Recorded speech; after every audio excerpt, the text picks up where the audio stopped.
Ingresando en www.consejo.org.ar podés hacer la legalización de tus informes y certificaciones, seleccionando legalizaciones y luego la opción web.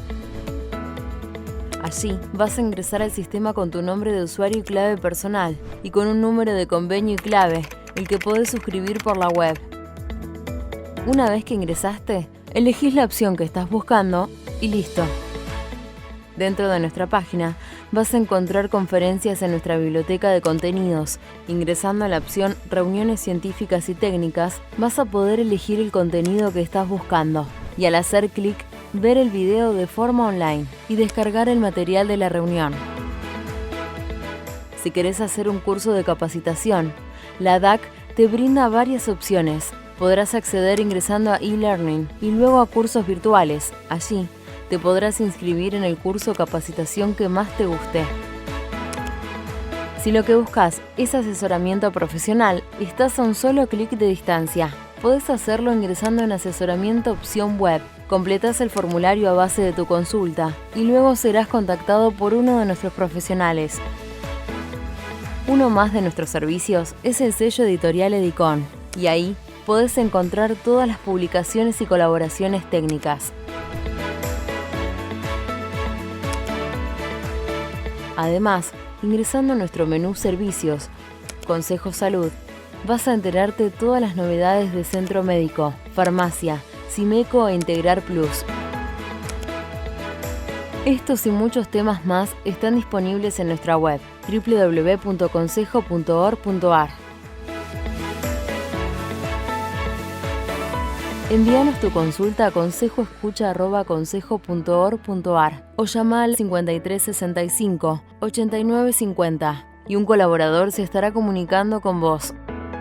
Te acompañamos sin que te muevas de tu casa. Consejo 75 años. Gestión y futuro.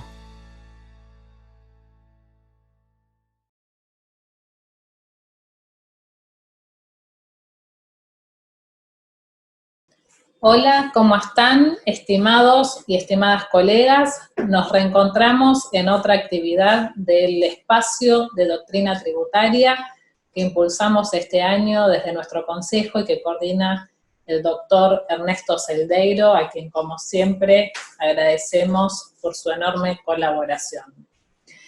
En esta oportunidad, el tema que nos convoca tiene que ver con los ajustes por facturas apócrifas. Y esta conferencia estará a cargo de la doctora Carolina Calelo.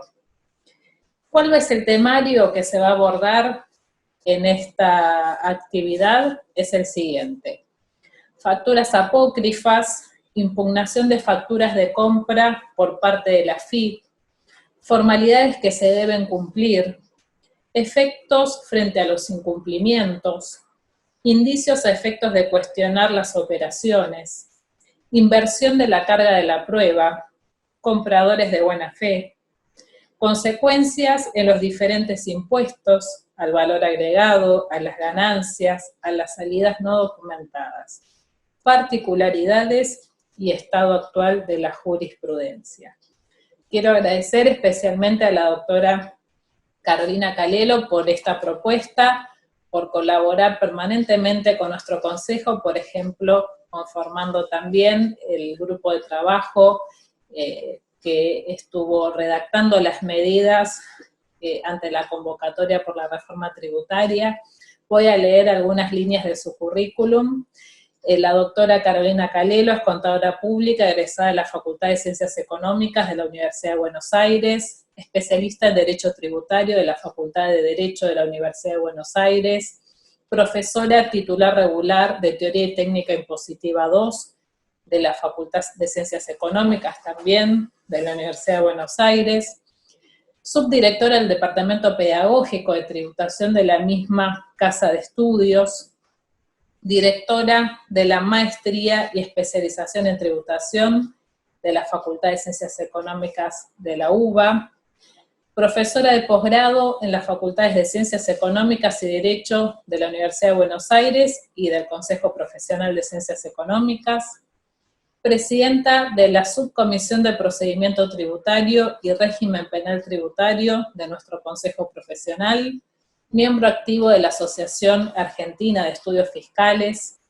autora de Nulidades en materia tributaria, editorial Edicon 2012, que obtuvo el premio Libro de la Asociación Argentina de Estudios Fiscales en el año 2013, premio a la mujer destacada en ciencias económicas en la categoría de actuación profesional, que le otorgamos este año en el mes de marzo, en el marco del Día Internacional de la Mujer. Así que muchas gracias a Carolina, gracias a todo el equipo que trabaja en nuestro consejo, y muy especialmente a todos los colegas que nos siguen día a día en esta gestión, capacitándose con nuestras actividades, acercándose a nuestros servicios de asesoramiento profesional, y que nos acompañan también en todas las gestiones que venimos realizando desde que asumimos, hace un año, ante los organismos públicos, con el claro objetivo que nos propusimos desde el primer día de jerarquizar nuestras profesiones y defender nuestras incumbencias. Así que gracias por el apoyo y acompañamiento, nos estamos viendo y que disfruten de esta conferencia. Hasta luego.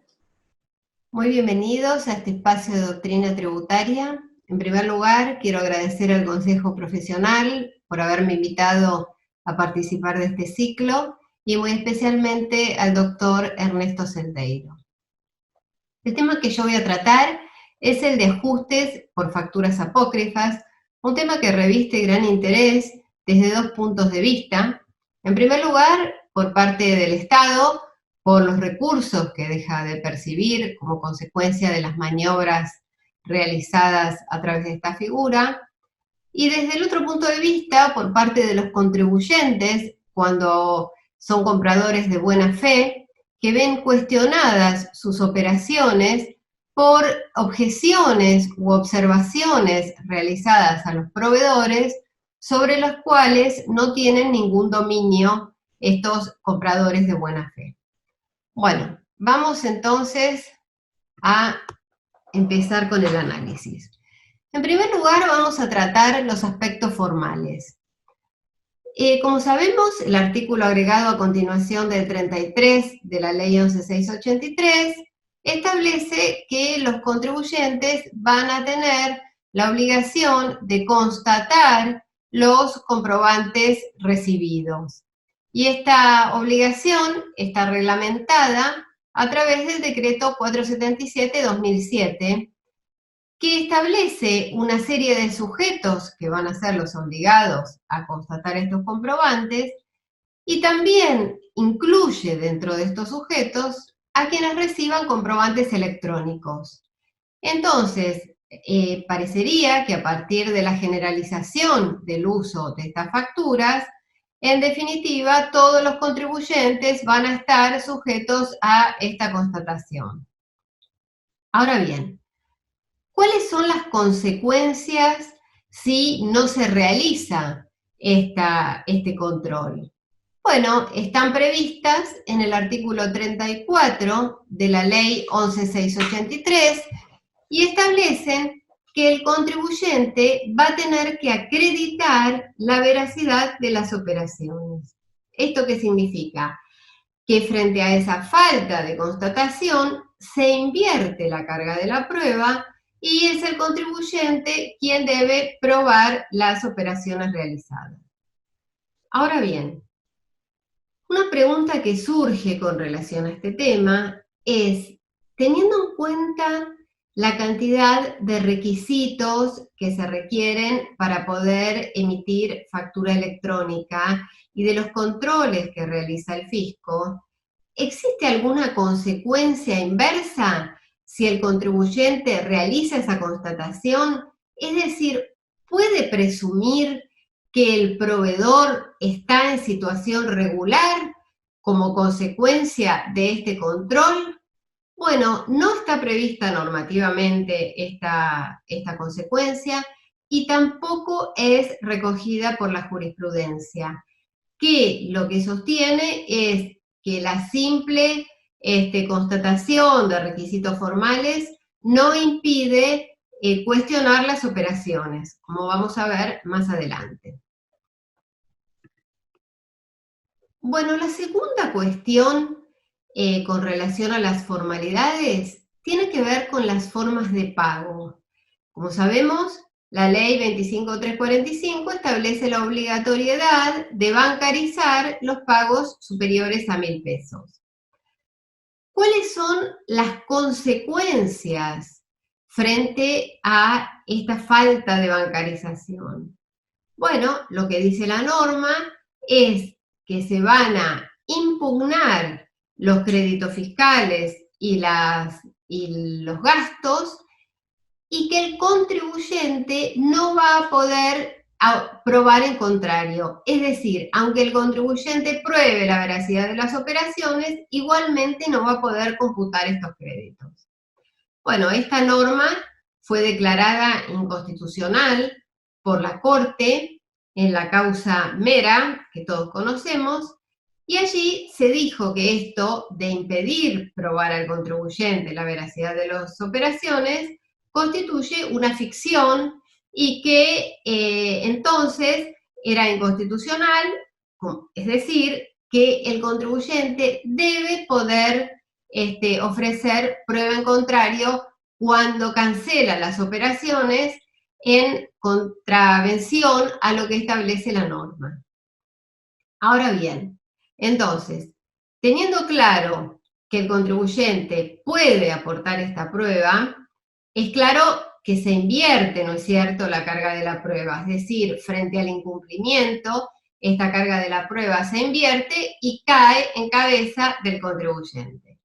Pero la pregunta que surge a continuación es, bueno, ¿y este reclamo cómo lo va a efectuar el fisco? Porque según la ley, lo que establece la ley 25.345 es que este reclamo se va a hacer a través de una simple intimación de pago, la intimación de pago prevista en el artículo 14 de la ley 11.683. Ahora bien, teniendo en cuenta que en Mera la Corte señaló que se debe dar al contribuyente la posibilidad de probar las operaciones, la veracidad de las operaciones, el único ámbito propicio para que se pueda producir esta prueba, en mi opinión, es la determinación de oficio. Entonces, esta declaración de inconstitucionalidad no solo tiene consecuencias con relación a la posibilidad, sino también, en mi opinión, a la forma en que la AFIP debe hacer el reclamo. Bueno, ahora, como dije antes, el solo hecho de acreditar las formalidades referidas a las operaciones, es decir, constatar las facturas o que el CAI esté autorizado, esas formalidades no van a ser suficientes, ya que es posible que de todos modos se impugnen las operaciones. ¿Cómo sucede esto? Bueno, cuando el fisco constata determinados indicios que tienen que ser graves, precisos y concordantes, tienen que tener entidad, como para desvirtuar o poner en duda o presumir la realización de esas operaciones, y entonces, frente a todos esos indicios que hacen presumir la inexistencia de las operaciones, se invierte la carga de la prueba y es el contribuyente quien va a tener que demostrar que esas operaciones fueron realizadas con el sujeto vendedor. Después vamos a ver las particularidades en cada impuesto. Pero en principio el concepto es que para que se puedan poner en duda las operaciones, esos indicios tienen que ser lo suficientemente sólidos para que puedan hacer caer la presunción de que las operaciones existan y se invierta la carga de la prueba y entonces sea el contribuyente quien deba probar la veracidad de las operaciones. Esto es importante porque en muchas oportunidades la jurisprudencia señala que no existían suficientes indicios para desacreditar las operaciones o por el contrario, que la gravedad de todos los indicios reunidos por la AFIP precisamente hacían dudar de estas operaciones y entonces era el contribuyente quien tenía que probar. Acá aparece un problema fundamental, que es que el contribuyente, a efectos de desvirtuar esta carga que pone el fisco en su cabeza, en muchas oportunidades, ¿qué pasa? Los cuestionamientos no son con relación o no se refieren a las operaciones realizadas por el contribuyente, sino que se refieren a incumplimientos o a falta de capacidad del proveedor. Entonces, por ejemplo, si uno realiza una compra de mercadería o de cereales, el contribuyente va a poder probar la entrega, la existencia de la mercadería, los remitos, los pagos bancarizados, pero no va a poder probar o difícilmente pueda probar circunstancias del proveedor, es decir, circunstancias ajenas a su dominio. Por ejemplo, si el proveedor presentó las declaraciones juradas, si cumplió con sus obligaciones, si contestó los requerimientos que el fisco le envió. Entonces, esto realmente constituye un serio problema cuando se coloca en cabeza de los compradores de buena fe la obligación de probar circunstancias ajenas a su dominio, es decir, circunstancias o observaciones que en realidad corresponden a los proveedores. Bueno, como sabemos, también las objeciones o la impugnación de las operaciones puede provenir de la inclusión de los proveedores en la base APOC. Bueno, el problema este tema de la base APOC ha sido tratado en numerosas jornadas y reuniones académicas. El principal problema es, como sabemos, que esta base está regulada a través de normas internas de la administración y que en forma previa a la inclusión de estos sujetos o de estos proveedores en la base APOC, no se emite ningún acto administrativo con todo lo que ello implica, es decir, no hay un acto donde se funden los motivos por los cuales se incluyen estos proveedores en esta base. A su vez, a esto hay que sumar que en general los contribuyentes, cuando se objetan las operaciones, no tienen acceso a esos antecedentes que motivaron la inclusión en la base APOC.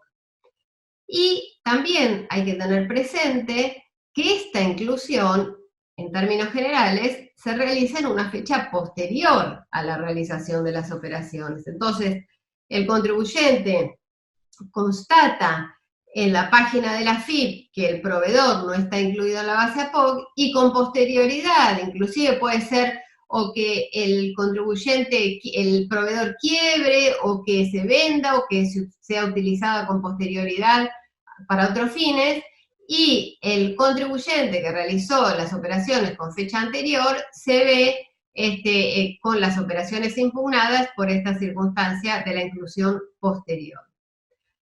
Bueno, esto que yo comentaba de que no se emite acto administrativo, no se ve modificado por el dictado de esta resolución 3008-32, que establece los estados administrativos de la CUIT, y que establece la base de contribuyentes no confiables. Esto porque, en definitiva, esta resolución no soluciona el principal problema que decíamos, y que era la falta de acto administrativo. A su vez, hay que tener presente que a través de la ley 27.430 se incluyó en el artículo 35 un inciso H que establece la facultad de la AFIP de disponer medidas precautorias. ¿Precautorias en qué casos? Bueno, para evitar la evasión del impuesto, para evitar maniobras de evasión. El problema de esto, ¿cuál es? que la propia norma establece que esa medida precautoria puede ser rechazada o cuestionada por el contribuyente y que estos cuestionamientos o este rechazo va a tener, en el caso de baja de quit, efecto suspensivo. Esto no siempre es respetado por la administración, que frente al rechazo la baja ya está realizada y entonces no se le da el efecto suspensivo que dice la norma. Bueno, ahora entonces vamos a ver el impacto que tiene en los diferentes impuestos cuando se cuestionan o cuando se impugnan las operaciones, teniendo en cuenta los requisitos o los presupuestos que vimos anteriormente con relación a los indicios y a las formalidades. Vamos a ver las consecuencias en el impuesto al valor agregado, en el impuesto a las ganancias y también en salidas no documentadas.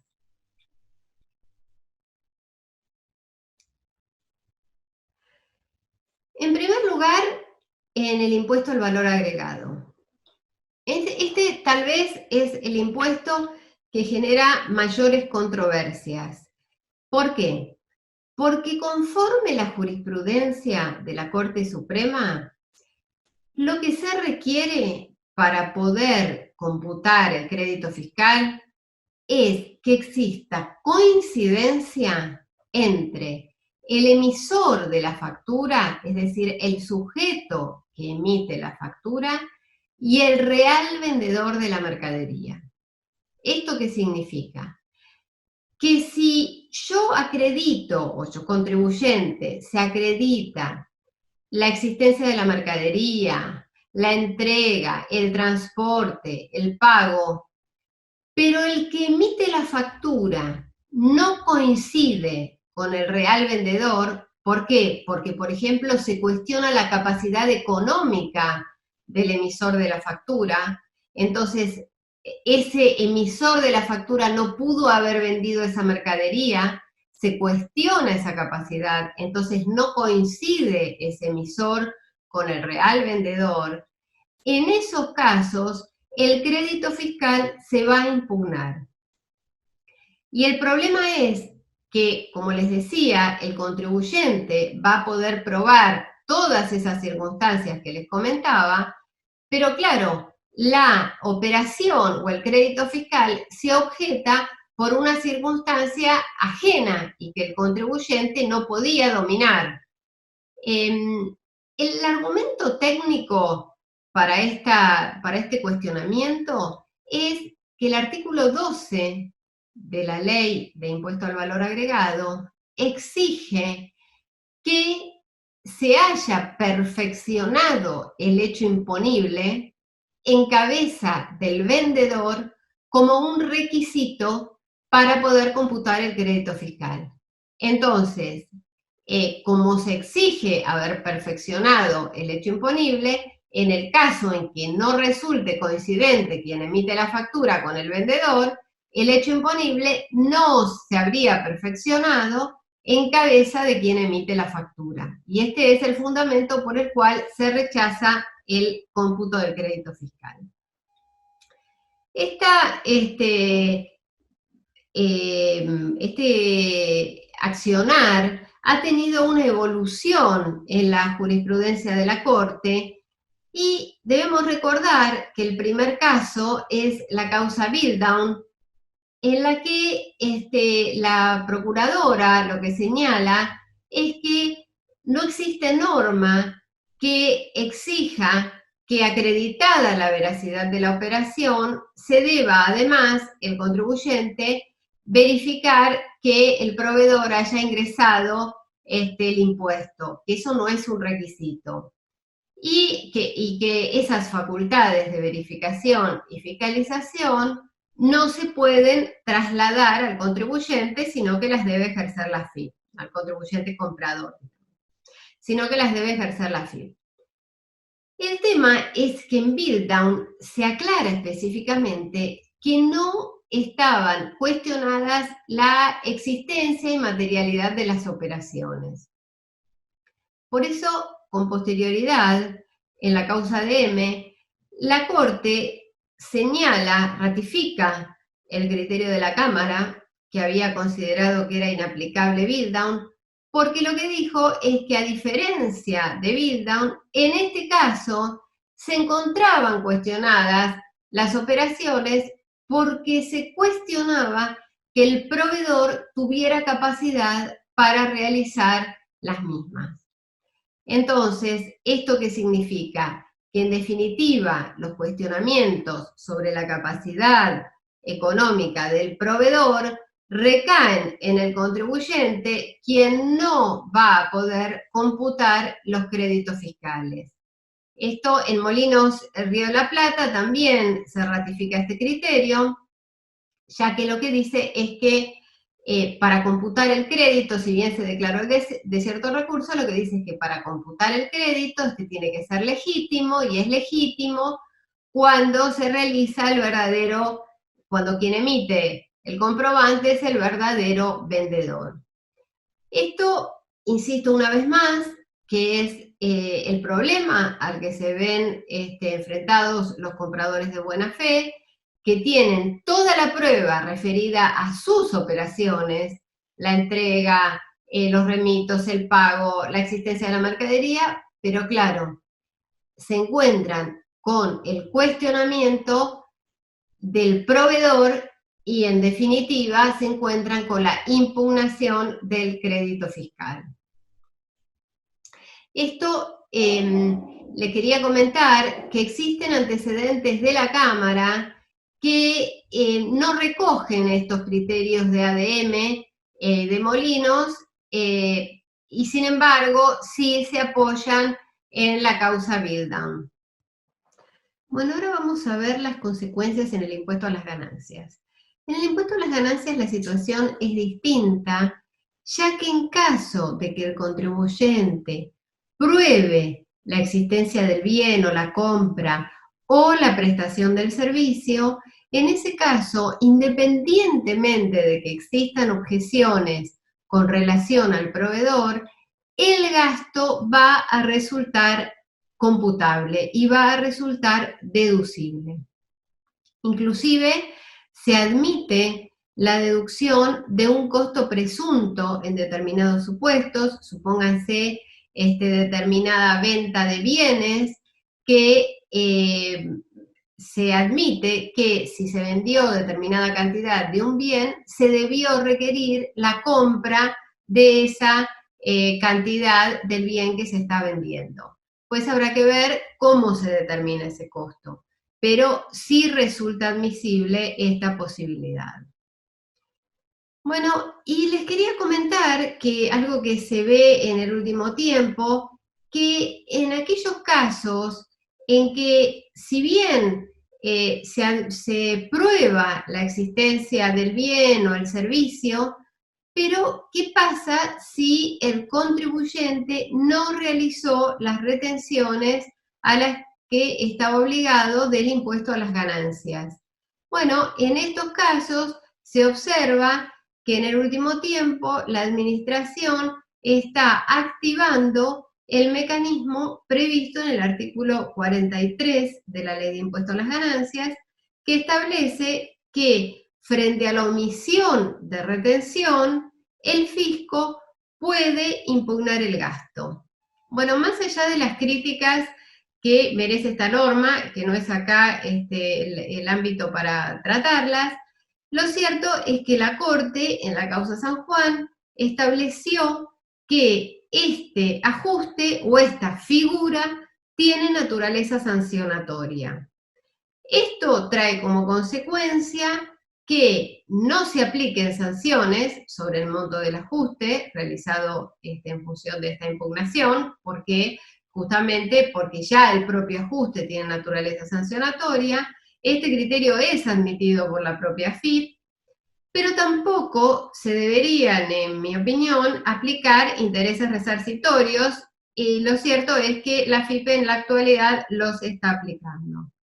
Esto, para tener en claro, sería una cuestión subsidiaria y no estrictamente relacionada con facturas apócrifas. Pero lo comento porque en determinados supuestos en que se impugnan las facturas y se acredita la existencia del bien o servicio, se terminan impugnando teniendo en cuenta que no se habían efectuado las retenciones. Bueno, vamos a ver ahora el impacto de la impugnación en el impuesto a las ganancias salidas no documentadas. El artículo 40, como sabemos, establece que cuando una erogación carezca de documentación o encuadre como apócrifa, en este caso, si no se comprueba que ha sido destinada a conservar, mantener y obtener ganancias grabadas, no se va a admitir la deducción y además va a estar sujeta a la tasa del 35%. ¿Esto qué significa?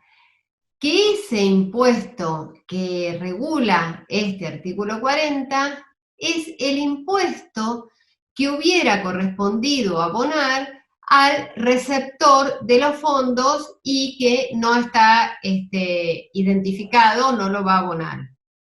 Entonces, el pagador de estas facturas actúa como responsable sustituto del impuesto del que recibe los fondos. Esto desde hace ya tiempo la Corte estableció que esto no es una sanción, sino que justamente se actúa en carácter de responsable sustituto y en realidad, más allá de las interpretaciones que se pudieran realizar con relación a la caracterización en forma previa, ahora esta cuestión quedó zanjada a partir de la reforma de la Ley 27430, donde específicamente se establece esta sustitución. Entonces, el primer requisito que tenemos que tener presente para que se aplique esta figura es que tiene que haber efectiva salida de fondos. Es decir, si se contabiliza una factura y no se paga y está en el pasivo, entonces, en ese caso, no hay una salida no documentada, así que en ese supuesto obviamente no se va a aplicar. Y esto tiene relación con los casos de simulación absoluta. ¿Por qué?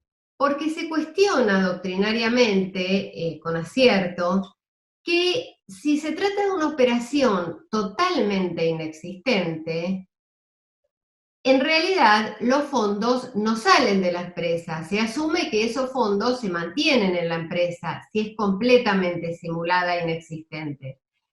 El problema que se presenta ahí es la prueba, ¿no? Porque difícilmente la empresa que hizo toda la simulación e inclusive simuló la salida de fondos, luego pueda alegar que en realidad esos fondos se mantuvieron en la empresa. Lo cierto es que en estos casos también se aplica la figura de salidas no documentadas conforme lo ratifica la jurisprudencia.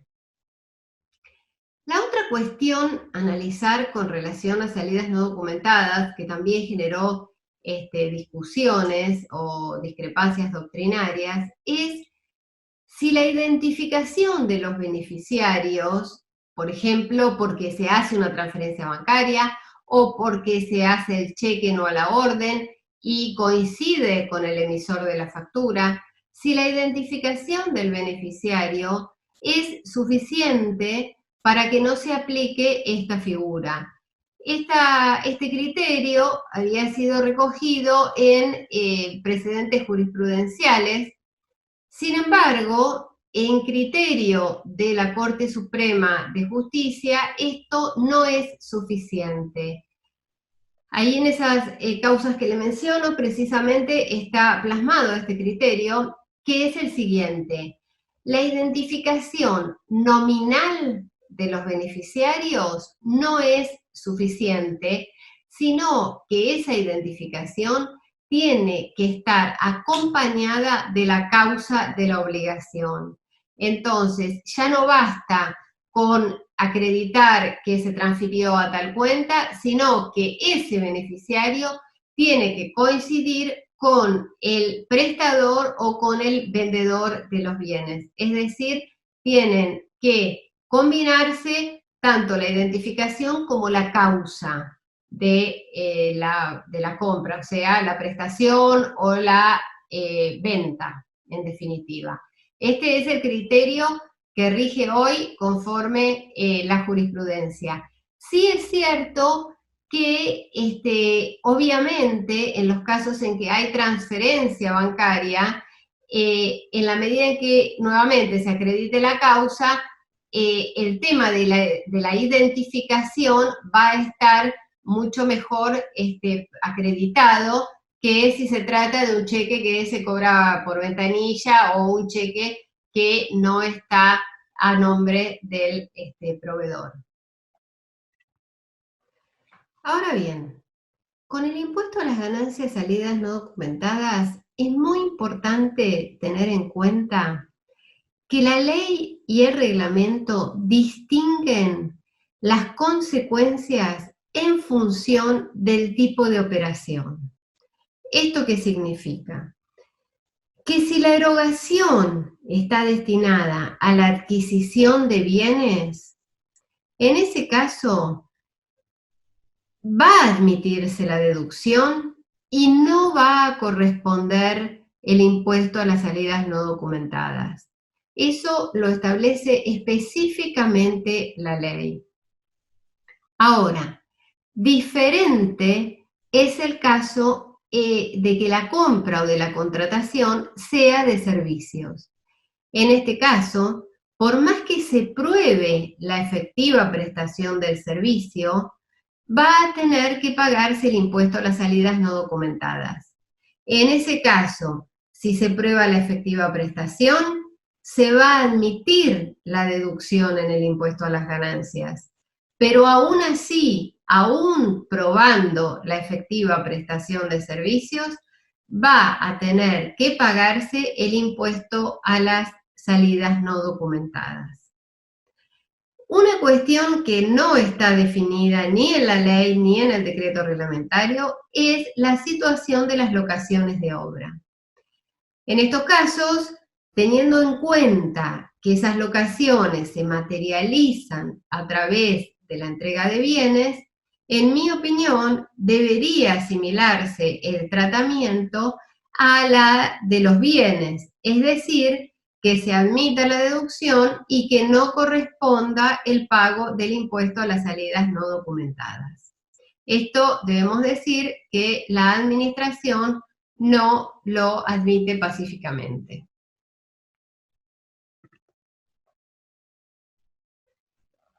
Bueno, otra cuestión con relación a este impuesto es el siguiente. Supónganse que el contribuyente acepta el ajuste y decide cancelar el impuesto a las salidas no documentadas a través del Instituto de la Compensación, que como sabemos está previsto en el artículo 28 de la Ley 11.683 como modo de extinción de las obligaciones tributarias. Pero ¿qué pasa? Teniendo en cuenta el carácter que adquiere este pagador como responsable sustituto, la AFIP restringió reglamentariamente esta posibilidad de compensar el impuesto a las salidas no documentadas con saldos a favor propios del contribuyente. Este tema no es nuevo y no es limitativo de salidas no documentadas, sino que, como sabemos, viene tratándose con relación a impuestos sobre los bienes personales, acciones y participaciones como responsable sustituto. Y debemos decir que existen antecedentes de la Cámara, que son esos que yo ahí les menciono, existen antecedentes de la Cámara favorables a la compensación aún para periodos posteriores al dictado de estas normas reglamentarias limitativas o restrictivas de la compensación. Esto todavía no hay un precedente de la Corte que disponga esta posibilidad, pero sí estos fallos de Cámara que señalan que la Administración, cuando dicta estas normas que restringen la posibilidad de compensar, se excede de lo que establece el artículo 28 de la Ley 11.683. ¿Por qué se excede? Porque este artículo autoriza a que la Administración fije los requisitos y condiciones, pero no autoriza a que impida por completo la compensación. Entonces, veremos cuál es el pronunciamiento de la Corte en este sentido, que todavía no está resuelto.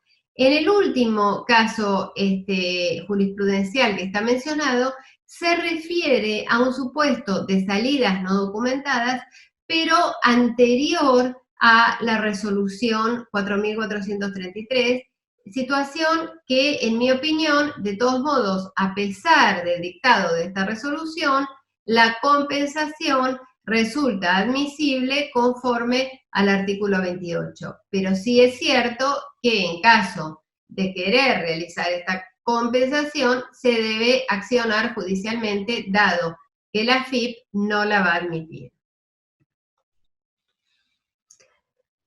Bueno, la otra cuestión que les quería comentar con relación a salidas no documentadas es la cuestión referida a la falta de definición del aspecto temporal del hecho imponible antes de la vigencia de la Ley 27.430, que es una cuestión que trató la Procuradora en la causa Quercia, que todavía no tiene sentencia de la Corte, que si bien se trataba un caso de multa por omisión, considero aplicable también a lo relativo al tributo. En esta causa, ¿qué es lo que señaló la Procuradora? La Procuradora señaló que el artículo 37 definía en qué casos iba a resultar aplicable el impuesto a las ganancias salidas no documentadas, pero no definía cuándo iba a haber que pagar el tributo. Es decir, no definía el aspecto temporal del hecho imponible. ¿Esto a través de qué venía definido? Venía definido a través de la resolución 893. Entonces, lo que dice la Procuradora es, como no estaba definido en la ley, la resolución 893 es inconstitucional porque excede lo que establece la ley. Y el aspecto temporal, como sabemos, es un requisito que tiene que estar definido en la norma conforme al principio de legalidad. Entonces, este cuestionamiento es para los hechos imponibles anteriores a la vigencia de la Ley 27.430. En la actualidad, esto ya está incorporado en la ley, y fíjense que dice que se considera perfeccionado en la fecha en que se realice la erogación. Esto también viene a ratificar que con anterioridad esta definición no existía, porque en realidad la necesidad de su incorporación ahora ratifica que antes era un requisito que no estaba considerado. Bueno, el otro tema que ya saliendo un poco de salidas no documentadas y con relación tanto a ganancias como al IVA, con vinculación a este tema de facturas apócrifas, es qué pasa con las retenciones que realizan los contribuyentes cuando pagan estas facturas que luego se consideran apócrifas. Hace mucho tiempo la AFIP admitía el cómputo de estas retenciones en los casos que se objetaran o en casos de simulación absoluta, es decir, cuando las operaciones eran totalmente inexistentes, y sin embargo lo vedaba en aquellas de simulación relativa, es decir, cuando no coincidía, por ejemplo, en los supuestos que yo les ponía, que no coincidía el vendedor con el emisor de la factura.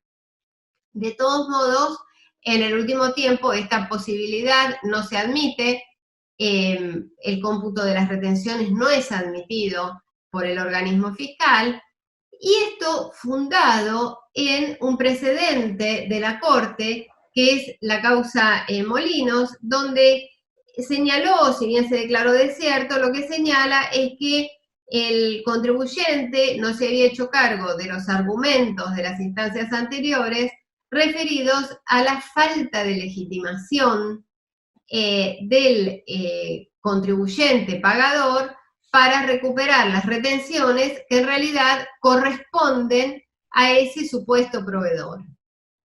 Entonces, lo que señala esta doctrina es que el legitimado para recuperar esas retenciones sería el proveedor, que en definitiva se consideró inexistente. Bueno, esto es lo que recoge el dictamen de la Procuración en la causa Compañía Argentino de Granos, donde lo que señala precisamente es que si el proveedor se considera inexistente, el fisco incurre en una contradicción al decir que esas retenciones son de ese proveedor que no existen. Y lo que admite la legitimación del contribuyente pagador, porque lo que dice es que si las operaciones y el proveedor no existen, en definitiva, ese pago de esas retenciones son un pago sin causa y por lo tanto corresponden al contribuyente, ya que sería contradictorio admitir las operaciones al solo efecto de las retenciones y no admitirlas con relación al cómputo de las deducciones y del crédito fiscal. Bueno, y para finalizar, una breve referencia al régimen sancionador referido a facturas apócrifas. La calificación más habitual en estos casos, realizada por la FIP y convalidada por la jurisprudencia, es la multa por defraudación, fundada en las presunciones de dolo del artículo 47, incisos A y B, es decir, que se presume que hay intención de defraudar en aquellos casos en que haya grave contradicción entre los libros y los documentos, o entre los libros y la declaración jurada, y en general esta sanción, cuando se verifican los indicios que hablábamos al principio, es convalidada por la jurisprudencia. En algunos casos, excepcionalmente, se recalifica la sanción en la multa por omisión. Y también tenemos que tener presente que puede encuadrar, en caso de superar el monto anual de 1,5 millones por impuesto por ejercicio, en evasión agravada del artículo 2, inciso D, del régimen penal tributario. Ahora, hay que tener presente que la evasión por ese concepto tiene que superar el importe. ¿Esto qué significa? Que si el ajuste por facturas apócrifas fuera menor a 1,5 millones y con otro concepto superara 1,5 millones, en ese caso no vamos a estar en evasión agravada, sino que vamos a estar en evasión simple. Supónganse un caso de 1.600.000, donde 1.300.000 es por facturas apócrifas y 300 es por otro concepto. Bueno, será evasión simple. Ahora, si el 1.600.000 corresponde al ajuste de facturas apócrifas, en ese caso va a encuadrar como evasión agravada.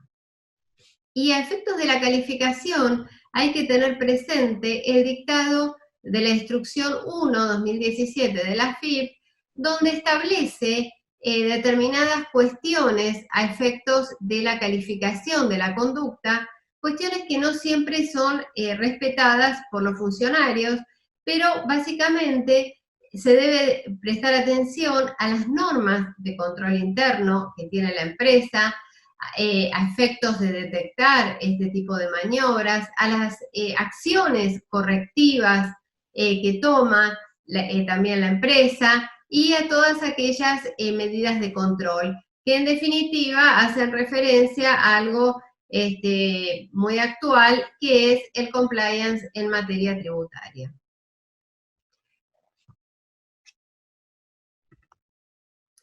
Bueno, espero que les haya sido de utilidad, les agradezco mucho la atención y una vez más, gracias al Consejo y al doctor Ernesto Celdeiro por la convocatoria.